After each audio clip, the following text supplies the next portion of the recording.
Y'all show is ghetto. Allegedly. The largest and the oldest, the baddest and the boldest, the most loved and the most hated, the most feared and pitied, the most cussed and discussed, civil rights organization in America. We are the NAACP. You are now tuned in to the NAACP President Show with Mike McClanahan and Eugene Collins.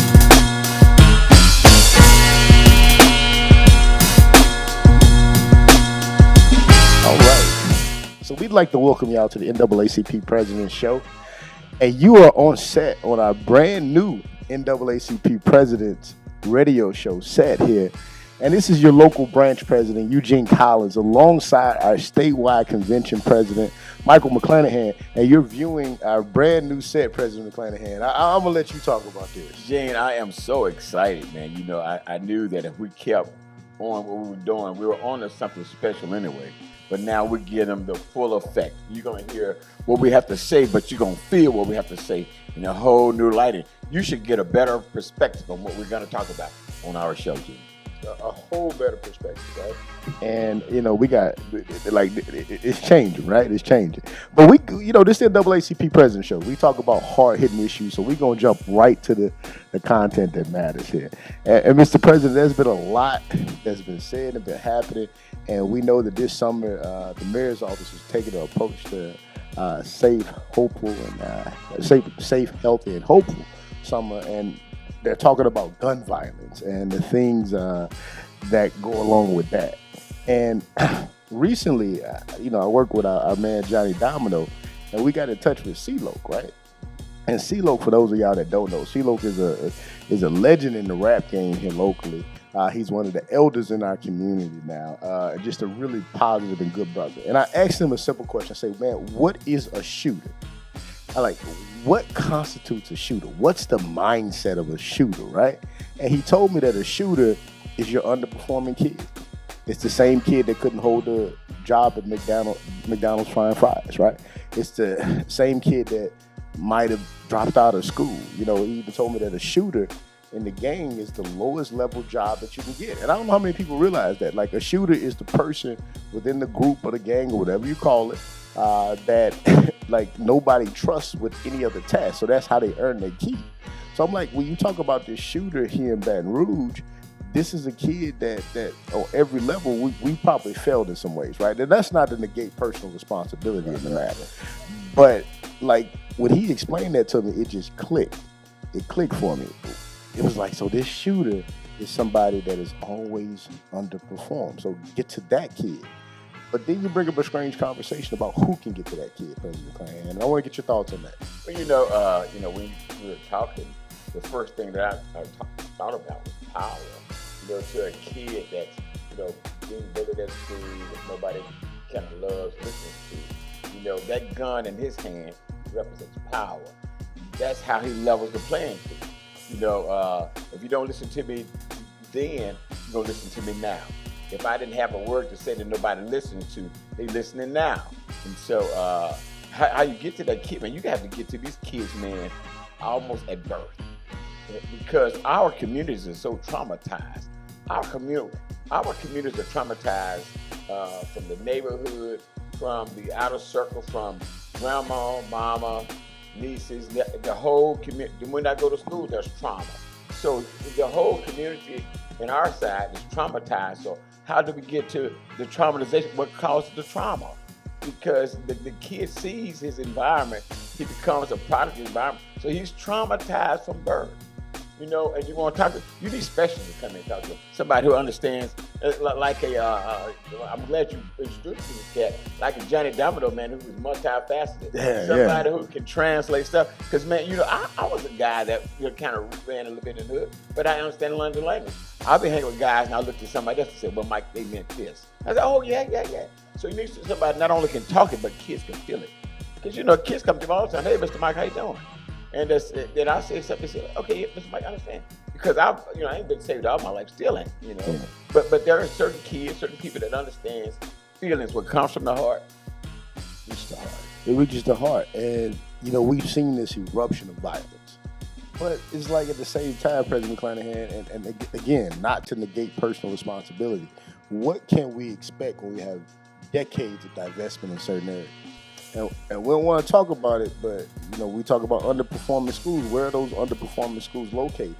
And even furthermore, something we don't want to talk about, we took some good schools from some communities and made it, Montessori magnet programs. And now I saw the statistics on one school yesterday, less than 7% of the kids that go to that school actually live in that community. But this is one of your higher performing schools, and nobody wants to talk about that, because when you start talking about true equity, you start losing friends. Because we're okay with equality, right? But equity means that you got to give a certain population a little bit more, right? Than what you get. That's different, because like some of the folks that we've been walking with, that when we asked for civil rights, they were with us. So that just means be nice to us, right? When we were asking for equal settings, they were like, okay, I can do equal. But when you start asking for equity, you start losing friends. And that's the reality of how it comes sometimes, President McClanahan. Gene, you touched on a good point, man. I'm keeping it real. This is Keep It Real Sunday. Thank you, Lord, for another day and another opportunity. But, this is what I see. We've had, up under Mayor Holder, we had 12 years of nothing. Under Mayor Broom, we've had maybe 6 years of a little bit of something, but basically nothing. At some point in time, we have to get a mayor that understands, in order to make Baton Rouge the best that it can be, that you have to give equity to those areas of town that have gotten nothing, that have been overlooked. Until you do that, you're gonna always have people pointing the finger. But white people say, "I'm gonna leave because Baton Rouge ain't good," but they're still buying up all the property. They want to leave but control the property. Property is power. That's where the rubber meets the road. If I have all the property, you're renting. If I have all the prime property, you got nothing. Then you're relegated to the place you've always been, where you're traumatized. Yeah, and President McClanahan, one of the things you got to understand with housing is that we live in communities we don't own. We claim communities where, we're renting, and the owners look a totally different shade. Yeah, I'm just gonna keep it real with you for a second, right? They don't look like us, right? so that happens, right? And it gets into the crux of what Malcolm talked about, right? You charge 3 times the rent what the house actually worth, and then you get kids living on top of kids in one house. So when they get to school, they already tired because they don't have a real bed to sleep in. And then you go give them underperforming schools with some of your worst teachers, and you expect better outcomes, right? So we talk about that aspect, and then you talk about just the investment that is witnessed some places, and not all investment has been positive. Now, I will say this about our current mayor. She has been the most intentional mayor I've seen, right? We won't even talk about Mayor Holden, but she's been the most intentional mayor about change that I've seen. But at the same time, I acknowledge the need for a greater effectiveness, because when you look at the crux of things, it should be a guy like Johnny Domino, or some of the other cats like Alfred Bell, and some of those folks that actually know that game, Silky Slim, that actually know what it means to be in that environment, to come off that environment, to walk those streets. That needs to be that voice, right? One thing I said yesterday, said at a table, was I hope somebody replaces me at this table that I can actually speak to the content. Because even though I'm from the South Baton Rouge, right? I'm just gonna keep it real. My grandmother ain't let me too far off the block. So even though I'm from that community, that wasn't my experience in that community. So you need somebody that was their experience. They know what it is to gang bang. They know what it is to thug. They know what it is to sell drugs. They know what it is to hustle. And they done work their way all out of this. But let's keep it real for a second. As black folks, sometimes we're not welcoming of those folks. Because, I'm just gonna be honest, like recently we had multiple recording artists come to us, right? And we always want to talk about what rappers ain't doing in their community, right? But recently the NAACP had multiple rappers come to them and say, hey, we want to do something to help fight crime. We want to do something. We want to call a ceasefire. And just being honest, these guys met problem after problem after problem trying to do the right thing. Stuff that we didn't even think they would encounter. they encountered some of these things. Not to the point that even some of their shows were being messed with in other places. So it ain't always that these entertainers don't want to come and talk about this message. Like, they ain't always welcome to talk about this message. And we as black folks sometimes put up those barriers. And one thing I'm getting tired of seeing, President McClanahan, is middle-class black folks telling us how to fix the hood. Tell us how to fix the hood. It don't work that way. It don't work. I just want to say so bad, shut up. Like, don't don't say nothing else. It don't work. Jen, you know, you touched on a couple of things, and one of the things that you touched on, we've talked about this before, is that once the mayor had an opportunity, and when James Gilmore was with her, to put money in programs that were making a difference in our in our communities, they didn't. They got rid of James Gilmore, got rid of the resources, because white folks start barking. Who cares about that? Because they make money off our suffering. There's money to be made off of our suffering and off our trauma. And so long as we're traumatized, they make money. As long as we're suffering, they make money. But at some point in time, we ought to get tired of that. If you're in a position to effectuate change, do it. I say this even by Barack Obama. He served 8 years. My last year, if it wasn't illegal, unethical, I would do it. So I would, as the president, put a whole lot of resources in areas that would not get it for 6 years. Mm-hmm. And then you can do about it, because we're gonna reap the benefits. The seed is gonna be sown, and we're gonna be able to reap a harvest down the road. Won't be long. And so you talk about the things that we don't have and don't see in Baton Rouge because there's not enough harvesting going on. But the other part to it, you talk about equity. I kind of like the way the superintendent said, look, all you good teachers, let's kind of shift you around to some of these other schools that are underperforming so we can lift them up. Uh-oh, Mike, you're going to have a liberal white army trying to jump on you. Don't care. I don't. I tell you what, Jay, I'll tell you, if they want to get bad and stuff, let them come and say, look, let's try it for a minute. If it don't work, then I'm going to tell you I told you so. But they haven't even tried it. You know, they would prefer the school system to really be sunken to the point where charter schools come in, there ain't nothing left, there's no public school, there's nothing, because no one want to try nothing different to give us a chance. Well, let's talk about that for a second, President McClanahan. We talk about schools, right? Because we consistently hear that Superintendent Narcisse is a bad superintendent. But when we ask about plans for equity, nobody seems to have one. It's like, well, we got to start by getting rid of Cito. But okay, we get rid of him. But what's next? What's next? Because, you know, Mr. Drake, who I love, he was my high school principal, love him to death. But he didn't really light the place up on fire. So, like, you let that happen, right? so now we here, and you telling me the solution is getting rid of Cito. But what was the solution under Drake? Because we've never had equity. And nobody can give me a real answer on that. You know, the problem is that everybody, they want to play Monday morning quarterback. But when the game's on the line, nobody wants to get in there. Everybody wants to pass the ball. Give it to me, let me shoot it. And I'm going to tell you what my shot is. My shot is that, you know, to spread the equity of the school system around, we got to spread the resources, not only in the southeastern part, but they got to go to the north and northeastern part of the parish. It has to be circulated. You can't close down schools like Capital that meant so much to the community. You can't close down a stream of bus kids all across town. Man, I be seeing kids on the bus at 6 o'clock, 6:30 at night trying to get. Man, if you got me on the bus that late, but I'm mad because by the time I get home, I won't do no homework. I'm hungry. I haven't get a chance to go outside and play with my friends. So you got me. I'm already traumatized anyway. Now I'm getting more trauma because I'm on the damn. I'm on the bus. Yeah, and President McClanahan, as people talk about, well, look at the data. Look at the data. And sometimes I be having to remind people how skewed and racist data can be. If you look at data-driven approaches, it ain't necessarily work for us. So, I was a sociologist. If we can get numbers to say what we want numbers to say, I do it all the time. Exactly. And you can tease numbers, you can tweak numbers. So, like, don't call me telling me about data. And certainly don't call me. And I'm talking to some of y'all that think I'm talking to y'all. Don't call me. You talking to? Yeah, don't call me and tell me what's best for my people. Don't do that. You talk about what I'm talking about. Don't do that. Don't do that. Go where you want, but don't do that. Like, because don't call me with data that was never created for us. They had some data attached to Tuskegee as well, right? Like, so don't hit me with that. Like, that's your privilege that's been offended. Well, you know, they can talk about that all you want, you know, but I want to tell you, give me some solutions right now. You can talk about data and crunch numbers. Let's crunch some factual stuff that's going to reap some benefits right now. Because you talk about crime now. The only way to fight crime, you got to put something in somebody's place other than commit crime. You know, you got to give kids jobs. You got to help their parents out. So if I have a job in my house, me and my brother both, I'm 16 and he's 17. We both have jobs. What you think's gonna happen to that family during the summertime? We both working. You know, mama's gonna feel better. We'll be able to get stuff we weren't able to get. The trauma that I'm feeling now is gonna subside because I'm feeling better because I got a little money in my pocket, and I ain't got to go down the street and hustle.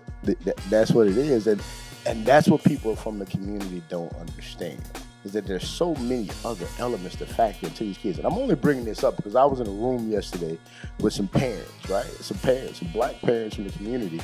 And if you listen to what they say about education, and then you go to a school board meeting, you hear what those folks say about education, it's two different things. Come on, Gene, two different things. And I wasn't the only person in that room if you don't believe me, right? Like you could ask some other people in that room. It is not the same thing. And that's what people don't get. But that's what makes equity hard, because when you start talking about equity, now it affects my kid individually. Equity. It was hard it was easy to fight with you black folks before it affected my child. And I said what I said. So don't call me about it, don't comment, don't text, don't inbox. I'm gonna tell you something really mean, right?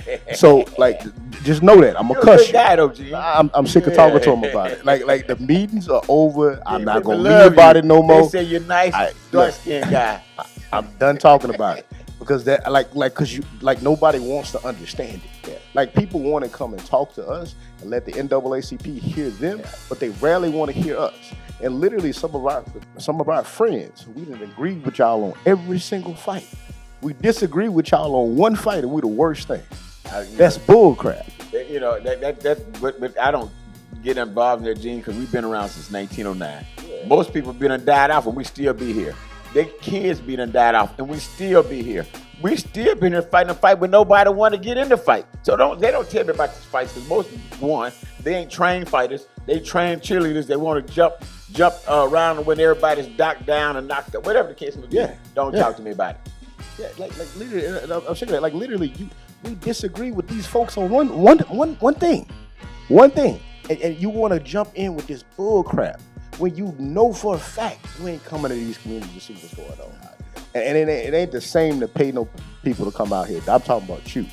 And then we want to talk about come and sit in meetings. Like, come and, what the folks at the school board meeting. Have you looked at a school board meeting lately? There's somebody at the mic dancing, giving a political speech, preaching, doing spins and all of that stuff. Gene, hallelujah. The school board meeting going to midnight and they ain't even 10 agenda items through. Come on, nobody want to come to that bull. Do they feed people? They don't feed nobody. So the meeting isn't even set up to make it conducive for the community to come there. They need time limits, right? It like advocates and stuff like that. If y'all getting up there to speak on behalf of kids or advocate, don't get up there running your political campaigns on mic. You're taking time, right? Or don't get up there dancing and using all of this stuff. Like just get up there and speak your message. I can remember going to meetings and advocating and all of that good stuff, and you go in there screaming and nothing happens. Right, you get to learn that the most effective meetings happen after the meeting, happen before the meeting. There was the phone call the day before and stuff like that. Like you get that, but if you want to bring community to a meeting setting, one, you got to have a more productive meeting, and two, you got to stop going in there acting a fool every single time you taking up time from the community. That don't make no sense. Make no sense. And I don't get that. And again, I ain't gonna comment on it no more. I ain't gonna have no conversation with you about it. If you call me, I'm liable to block your number, because I'm tired of talking about it. You ain't gonna put you on block. There is something wrong with that system. There's something wrong with that system, and we don't want to really have that conversation. But Gene, our communities are full. I was sharing with some people earlier. Our communities is lacking. There's no access to quality health care. There are food deserts. There's lines that are drawn that no investments come that way. When people build houses or subdivisions, they build them on the other parts of town. And people like you and I, we run from our own communities. We don't go back and give back. And preachers, I heard there are some churches talking about moving from the inner city, moving outside. So therefore, the congregation of people that stay in the neighborhood can't even walk to your church no more. And at that point, we were fighting an uphill battle for sure. Because let me say this, because this ain't about race. And some people are twisted, and when you you see the NAACP logo, people automatically just think that we talking about race. Whether we talking about race or not, we could say that iPad is sitting over there on the table. Some people gonna say, well, the NAACP here. They say some white folks put the iPad on the table over there. That's just what happens, right? And we don't care, so we don't address it. We don't try to correct it. That's not the NAACP way. Think what you want to think, right? So we know that's not our way. But some people get that. But this conversation ain't just about race, because we got too many black folk out here that really don't understand the issues, that's running their mouth about communities they don't understand. Like, sometimes you got to just say, I don't know. If it's a question that I have about some communities, I pick up the phone and call Johnny Domino. I'll pick up the phone and call Silk. You know what I'm saying? I'll pick up the phone and call Chris Richard in Glen Oaks. Like it's some things that I don't understand about those communities, so I call the people that do know. I just don't look through my book knowledge or what I learned in this class and stuff like that. We got to understand that things flow differently, and there's too many middle class black folks making decisions about communities that they don't understand, people that they don't get, streets that they can't even walk on. You don't believe me? Wait till about 8 o'clock at night and go walk on 68th Street and tell me how it worked out for you. Like, but Eugene Collins, I can walk on that street, right? So like that's a thing, right? But we get so caught up in our idealism, right? Our ideal beliefs, that we don't get that this is not actually working for people. Like, people in Baton Rouge, this crime stuff, say, oh, well, you know, people in Baton Rouge want to feel safe. I'm like, if you look at where murders are happening, 7805, 7806, 7802, not even 7807, right? 7807 is a little bit of different, but, you know, it's about 3 zip codes where this thing is actually going down. Now, we know crime is spreading a bit, so there's some other zip codes. So when people say people want to feel safe in Baton Rouge, I want to ask them, well, why don't you? Because I don't remember anything happening near your house. Right. You should feel great. You should feel safe. This is a problem you don't get nor understand. And people don't want to hear that because they think, well, I've got this degree, I've got that bit of knowledge, I've done this and done that, so I have the right to say this. You don't. Like, you just don't. Jen, you know, I was sharing with a group the other night, you know, we're in some perilous times. And if just because you have a six-figure job or 6 figures in the bank and all that, that doesn't mean anything. Because we as a people are in some perilous times. So, you know, we have to come together and create an agenda that's going to move us forward. And we ain't doing that, we're really going to get hit. When the bombs start raining down on us, you know, or when the rain start coming, if you didn't realize that you need to get in the boat, you're going to get flooded out. You're going to get flooded out. And that's like, I mean, I see what this cat is doing in Zion City, right? And I forget his name. But you know, I see some other cats that's been traditionally in the streets that's coming out and doing some positive stuff now, right? And that's cool to see. Those are the folks that we should be leaning on to say, hey, how do we solve this problem? How can we? Yeah, that's one thing we don't do, Gene. I mean, you were spot on. You know, when somebody's doing something positive, we'll find anything negative to talk about him and what they're doing, right? Instead of saying, how can I help? Let me go over there and help. Because when we work together, man, we can accomplish much. But we don't do that. We got the crab and the bear mentality. Been saying for years, Baton Rouge is a plantation. You know, black folks, you know, I can tell them that, you know, Juneteenth is here because somebody freed, Abraham Lincoln freed the slaves in 1863. But the word didn't come down to Galveston until 1865 because there were still parts of the country that were in the Confederate hands. And so black Union soldiers, black, come to tell them they're free. We've been telling them for the longest, Gene, that they're free. They still don't believe it. They still don't believe in President McClanahan. So I tell you, if we disagree with y'all on one thing, don't get mad at us. Like, literally, we can agree with y'all on 14, 15 other things, but we get the leeway to disagree with y'all once. And for those of y'all that don't believe that, something is wrong in your head. Like, something ain't right with you. You must have got drunk this morning. Gene, Gene, forgive me, Gene. You know, you and I talk all the time. Somebody told you and NAACP they don't agree with us, they don't like us anymore. Tell them to contact your state president. Mike, I don't want to do that because I know what you're going to tell them. I'll be trying to handle it diplomatically, right, Mike? I'll be trying to handle it diplomatically. They don't realize if they get to you, it's a whole different conversation, That's right? A whole different ball game. I try to buff it a little bit, right? They got you riled up. Tell them to contact your state president. But we got to start having these conversations, and this stuff is going on for too long. It just is what it is. Like, it's going on for a very long time, and people don't like this. Like we go to these communities, we talk to these folks, we actually sit in living rooms. People don't want to hear stuff from folks that aren't in that environment. They just don't. I'm very conscious of that too, President McClanahan. I try not to disrespect people in their settings. I try to tell them what's wrong with where they live. And Eugene, but we can't fault them, because I remember when Byron was councilman of District 7, the Young area, and whatever it ran to. I remember they were not trustworthy of Byron. We had to work the community for the community to start opening up to us. We worked it day in and day out. It was 24/7, 365 deal. And so I don't expect the community to open up to those cats, because they fly by nights. If you want to really get me to open up to you, let me know that you're seriously about helping me and bringing change. Yeah. If I see you just coming in and decking out, I can tell you that. Yeah, serious about equity, and that's the thing that I'm starting to understand. And one of my good friends told me here recently, like, Eugene, I see your message is turning more towards equity and equality. I say it is. He said, you realize you're about to lose some people. And I'm good with that, right? Because equity starts to touch on toes, right? My little privileged private school kids, their struggle's a little different than the kid that goes to Capital Elementary or whatever, right? Their struggle's a little different. So I wouldn't compare what he got going on to that kid, right? Because it's going to be different. And the effort that needs to go into that kid needs to be different. The outcomes might even be different, right? Our patience with that kid might need to be different. And those are two black kids. So equity in 2022 is not just about race. You got to start to have the class conversation too. Because people will say, well, I'm black and I'm saying this. I'm like, you black, but you ain't black.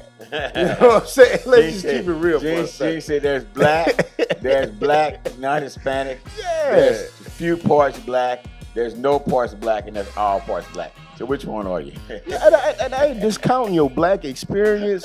I ain't saying that you ain't of African descent. Doesn't mean that you're blackish. I ain't saying that your ancestors were not slaves. All I'm saying is you not the black person I'm talking about. That's all I'm saying. And you might not be able to rock with the NAACP. The NAACP ain't for everybody. Like it ain't for everybody. Like, hey, you can join if you want to. If you don't, you don't. But like it ain't for everybody. Like, you just not the person I'm talking about. I mean, but they can say all they want. Gee, you and I have seen this movie played out before. They might be stone critics, but as soon as something happens at their door, you'll get a call. Call the NAACP. I've seen this movie played out before. Yeah. I mean, some of the staunchest critics, and soon as the tides turn on them and their loved ones, the first number that they'll call The is NAACP. the NAACP. Where's Eugene Collins? Get Eugene Collins. Oh no! When bullets start flying, it's like, oh man, where the NAACP at? Where they at? They start asking questions then. But on some of these other fights, it's like, well, you know what? We got this, y'all. Nah, we gonna go. We about to come to some of those fights too, because y'all obviously don't want us there. So we gonna come there. Nothing else to aggravate you. Like, so just get used to it. And stop talking about it, because you are wasting your time. We're gonna stand where we want to stand. We're gonna do what we want to do. We're gonna say what we want to say. We're gonna print what we want to print. And we're going to get on these mics, and we're going to have what kind of show we want to have. And I'm so excited that we have this new studio, Gene. Person can see that we're really, what they would say, up in our game. Because we want them to up their game. Because exposure leads to expansion. And we want to expand a person's horizon. We want to expand their thinking. We want to expand where they're at. We want to take them from their seat up in the sky to another seat, man, that they've never been to, or they haven't been to in a while. So we're bringing some class news. We're gonna bring some thoughtful stuff. We want people to start thinking. There's not enough critical thinkers in our community. We want people to start thinking now. We want them to have a stake in their own communities and have a visible and a verbal stake in their community. Yeah, we got to say that, because there's got to be a stake, and that's what we're talking about. A stake in the community is actually speaking for those folks that don't have time to make the meeting. That when they get off from their double shift and they got another shift, or they got to do a dash or whatever, right? But they ain't got time to do that stuff. It ain't that parents don't want to be involved, right? Or it ain't that folks don't want to get involved in their city government. Sometimes they ain't got the energy to do all that. And then, when we talk about what folks say, well, they're not getting engaged. They don't know this. They don't know that. That street sign that's been broke down on their block, been broke down for the last 3 elected folks that's been in their area, and it ain't got fixed yet. So they don't feel like it's doing nothing. And that's their right to feel that way. So stop telling people how to be a part of this process. They may not want to do it the way that you're doing it, right? And again, that ain't about race, because you can live on another side of town, have went to a private school all your life, right? Or been in a certain environment, and you don't understand what I'm talking about. You don't get it. So stop talking to me. Like, like that's just what it is. And we can be good friends, right? We can be brother and sister, but when it comes to this work, hey, I don't roll with you, you don't roll with me. We just see each other, we gonna speak, we're gonna keep kicking, but hey, I might not be your cup of tea, you damn sure ain't mine. So hey, let's just keep it rolling. Like, but there's a sense of how this thing should be done. Yeah. Gene, I think we've been around in Baton Rouge. We have a proven track record. We don't need to continue. I don't need to prove that. I don't think that I need to do is keep fighting the fight that we're mission to fight. We have vision to fight, and that we've been doing it, because at the end of the day, people respect NAACP and stuff, and they know when we fight, we win. Y'all gonna keep it up, right? They gonna keep it up, but they don't know me, right? I done calmed down a whole lot here this last year or two, right? They've been focusing on some other projects. We got some phenomenal members that can do some things. But when folks' houses get popped up on, it's been Crystal Ellis a few times. It's been Eugene Collins, the others. Like, y'all go put some people in front of y'all house, y'all keep it up. I'm not threatening you. I'm telling you. Come in my comment section doing too much. Those parents that you say disagree with me, I'm going to come to your house in front of your door and let them tell you that that's how they feel. Yeah. And if you doubt it if you want to. So put it in the comment section. I want you to doubt it, because that's going to tell me who address we need to come to first. Right? like we got to get out of there. Like, I ain't even with that stuff no more. Like, President McClanahan, we got to get out of there. Like, let these people talk for their community. Yeah. Like, we don't need nobody to come and speak for 38th Street. They got folks that live on 38th Street that can go speak for 38th Street. Let's go get them. You know what I'm saying? Like, we don't need nobody to speak for East Washington. They got folks that live on East Washington. Let's go get some of them and see what they say. Like, all of this other stuff, like, it ain't working for us. It ain't never worked for us. Like, I don't get it. Yeah. Now, President McClanahan, also with this recently, seemed like there's a mass shooting every week. And let me say this. I believe in your constitutional right to carry, right? I carry. I do it legally, but I carry. But I don't understand why somebody needs what I call a war rifle, right? Where you got all of these rounds, you got a big, this is what they use, when they go to war. I don't understand why you need that rifle, right? And these are rifles that are seemingly are being used in these mass shootings. And people are scared to go to grocery stores now because of this crap. That's something that we really need to do but when you look at this country, gun reform just don't seem like it's something that's going to really ever happen, because we got too many Republicans that work for the NRA. And I said it how I wanted to say it, right? Gene said too many white Republicans work for the NRA. Some black ones too now. Some black ones too, Gene. I leave them out. But they got too many of them that work for the NRA. So good common sense gun reform is something I don't know if is ever going to be possible in this country. But what do we do in the meantime to educate folks about just, going to the grocery store, right? And we can say, well, if everybody had a gun, it would have turned out differently. But you got a bunch of untrained people in the grocery store with a gun. I ain't sure how this gonna turn out. Now I'm gonna have mine. So I'm gonna have a fighting chance. But I don't know if that's the best thing, right? So, like, what do we do about this? Well, definitely there's a need for gun reform. There's even some dialogue as to what does the Constitution mean when you have a right to bear arms. I think it talked about during times of war. So everybody say, well, I want to carry my gun. You want to carry your gun until your own gun is used against you. Talk to the parents of loved ones who've been murdered, killed, or maimed behind a gun. That's what they feel like. Yeah. But I was sharing with some people right after the last the mass shooting that they were not going to do anything about it, because if they didn't do anything about the little white kids getting killed up in Sandy Hook, New Jersey, they were never going to do anything about those Hispanic kids getting killed in Texas. They're not. Yeah. And so, America is built upon this lie that we all need to carry guns. And I think you were spot on. If you carry one, just get you a 2-shooter. That should repel anybody. Pop. don't take but one bullet to hit him. If you Pop. if you need to shoot 100 times to hit him one time, you really don't need to be shooting. You need to let somebody else shoot. So you get rid of all these multiple round guns and stuff like that. I think that we would have a fighting chance. Others would have a fighting chance. And once you run out of bullets, you're doing wrong. You need to have your whatever run. You need to be running the ground, Gene. Yeah, I saw one boy. He was walking in the parade with a rocket launcher. I was like, man, if you need a rocket launcher, man, you need to rethink life. Like, if you need a rocket launcher, something ain't right about something, right? And that I guess that's all on that. And recently there was an article that came out that talked about the pay equity with teachers, right, here in this districts, a real issue we need to be concerned with, right? And our teachers aren't being paid on par. And we ask a lot of teachers. Let's not mistake it, right? We ask a whole lot of teachers. We ask them to be the counselors, the disciplinarians, to break up fights, to get up early, to go home late, to volunteer on the weekends. As a community, we got to do something to stand behind those teachers and their ability to get paid more than what they do. And even be paid on par, right? Like, that's something that's what we should be marching on, right? That's what we should be protesting on, like teacher pay. Because for me, that's the crux of everything, right? Like, paying teachers more livable wages. Gene, teachers could be paid, but the legislatures and those persons that are in authority, they rather give tax breaks to these big old companies, millions and millions of dollars of tax break, because they say they're going to open a wing, going to hire 10 people annually and pay them $100,000. That's $1 million. But you done got a $23 or $25 million a year tax break. That doesn't equal, the property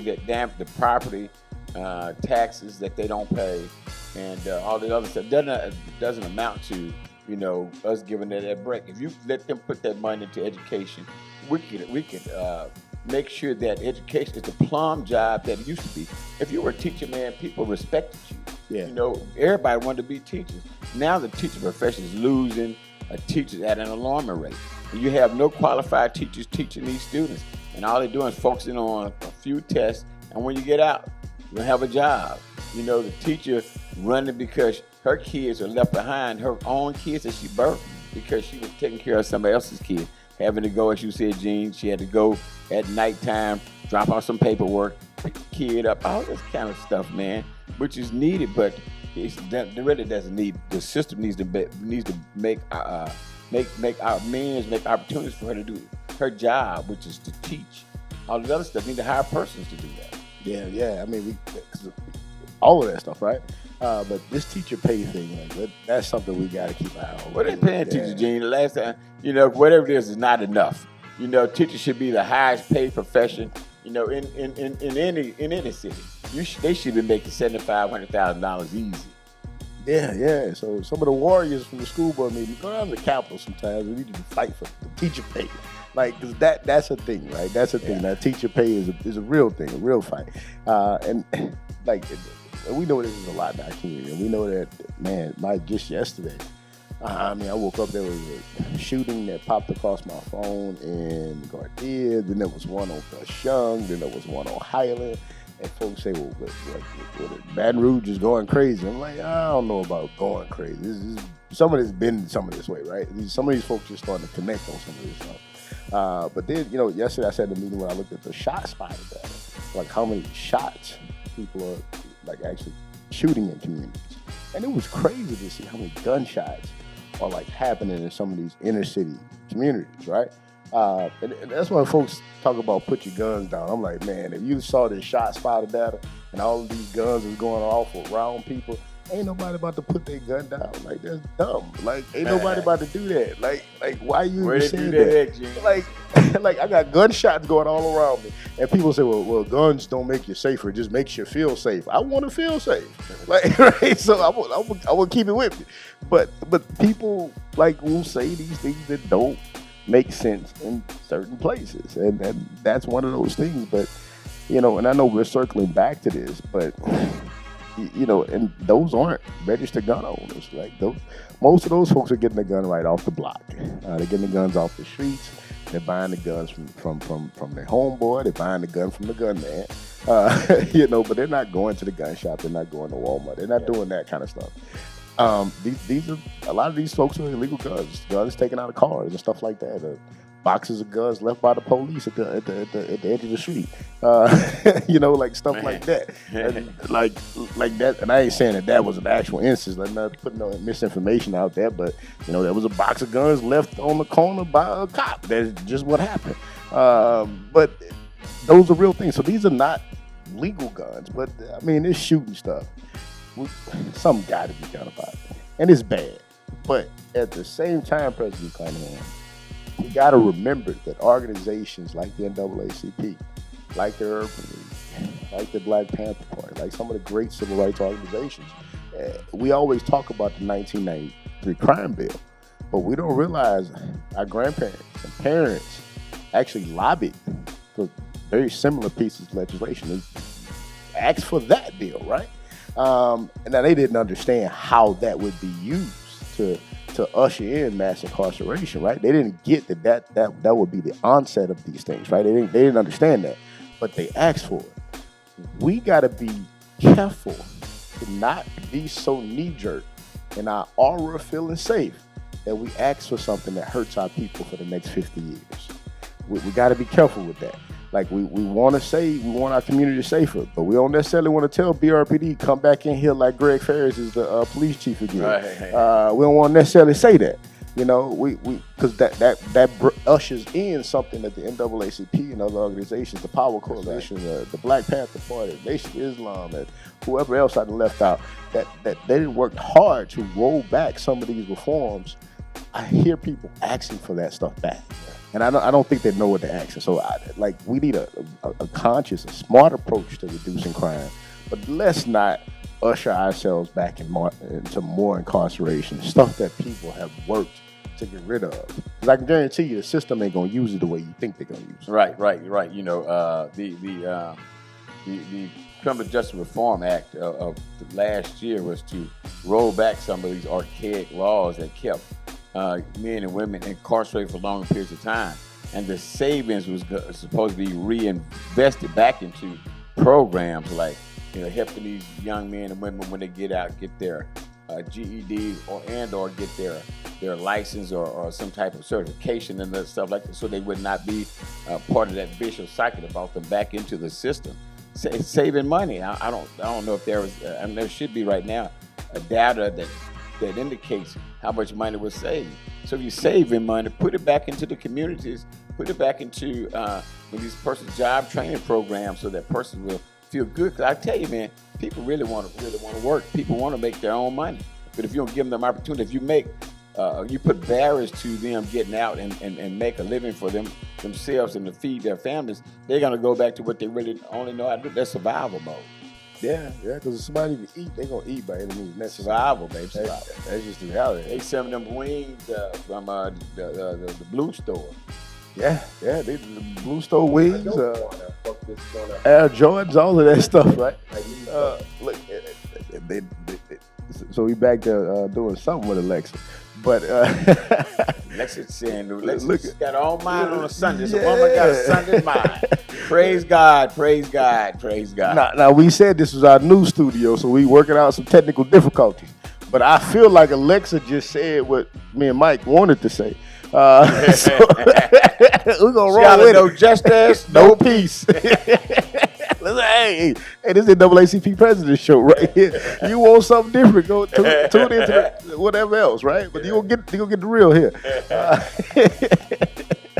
Yeah, and President McClanahan, I want to circle around to Mr. Ronald Green, right?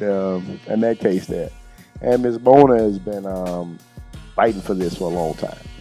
We saw our good friend, Mr. Gary Chambers, on MSNBC, I think yesterday. He was speaking to the case. And shout out to former state rep Ted James, Representative Edmund Jordan, Senator Cleo Fields, like folks that stood up in this case from day one, right? And I'm going to say Representative Ted, like the true warrior on that side of things, right? But they stood up in this particular situation from the very beginning. Now, I ain't going to get too technical on this, President McClanahan. I'm just going to ask you straight up. You think the governor lying? Gene, you and I have been around a long time. Yeah. We have been Long time. We have not only have we been advocates, but we have been investigators. And I can tell people without a shadow of a doubt, Eugene and I, through his investigative techniques, uncovered this case, and we were on it from day one. Eugene and I, we talked to everybody to determine where the buck stops at. And being the CEO of the state of Louisiana, at some point in time he had to say the buck stops with me. Yeah. You the governor. You hire the state superintendent of the state police. Everybody up under the state police's purview really falls up under your authority. And so, if Reed's lied, that means you have to take the bullet for Reed because you lied then. And so you have to say, look, I'm going to take credit for it. Colonel Reeves was low down. You got to call him low down. He might be your friend, might be the best man that you're with. You got to call him low down. Say he lied. You got to say he dishonored you and the people of the great state of Louisiana. But more important than that, he committed a crime on this young man. He had traumatized the family, and he needs to face his just due in court, a court of criminal law. He don't need to go to civil court where you sue him. He needs to go to jail, and he needs to go to jail where he'll meet his friends there. And all his low-down friends on the state police that were a part of the brass, they all need to go. They need to be playing what you call spades and play checkers in jail because they don't need to be out. Hey, President McClanahan, some of these folks who retired, full pensions. Trooper Hollingsworth, who just to remind y'all, this is the man that was caught on recording saying he beat the ever-living F out of Ronald Green. And you can see that on the video, right?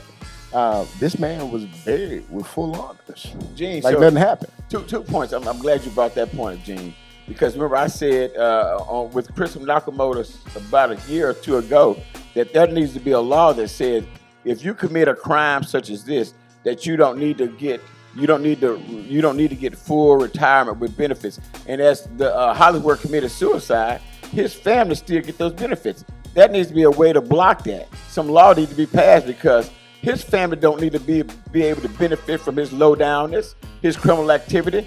The family of the victim needs to be able to benefit from that. And so we're saying to all the legislators that are listening that low down state troopers, city police officers, wherever they are, they don't need to get no retirement. They need to get zero. That money needs to go into a fund to support the trauma that they have caused. And number 2 is my good friend from St. James, Ed Price. Someone told me sponsored legislation that would give state troopers, retired state troopers, a raise. They need to. Is this a Christian show? No, because I want to say they need to get their raise their ass up out of there. If this is a Christian show, then I'm sorry, Lord. Please forgive me. But if it's not, I said it, and I stand behind it. Yeah, it is a shame, right? Because like with that particular issue, Ms. Mona has been fighting now for justice for 3 years with a video.